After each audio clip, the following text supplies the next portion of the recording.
देश की कॉलेजों में अब सिर्फ पढ़ाई नहीं होगी, अब डर भी पढ़ाया जाएगा।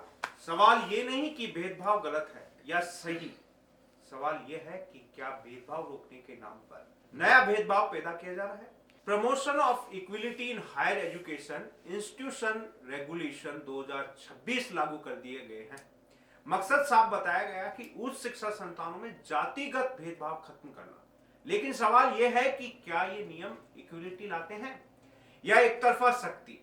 इन गाइडलाइंस में जाति आधारित भेदभाव की परिभाषा को सीमित कर दिया गया है। एससी, एसटी और अब ओबीसी तक, यानी अगर किसी सामान्य वर्ग के छात्र के साथ जातिगत आधार पर अन्याय हो तो वो इस कानून के दायरे में नहीं आता। क्या इंसाफ का तराजू जाति देखकर झुकता है?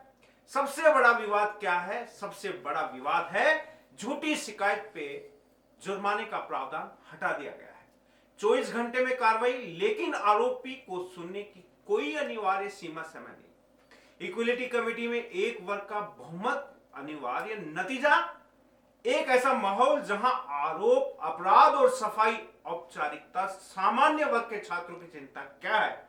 ये कह रहे हैं हमें पहले से दोषी मान लिया गया है। ये कानून ये मानकर चलता है कि एक वर्ग हमेशा उत्पीड़क है और दूसरा हमेशा पीड़ित। लेकिन लोकतंत्र में कानून नियत पर नहीं, सबूत पर चलता है साहब। यहां असली खतरा क्या है? यह नियम हिंदू समाज के भीतर ही नहीं, एससी, एसटी, ओबीसी बनाम सवर्ण की नई खाई खोद सकता है।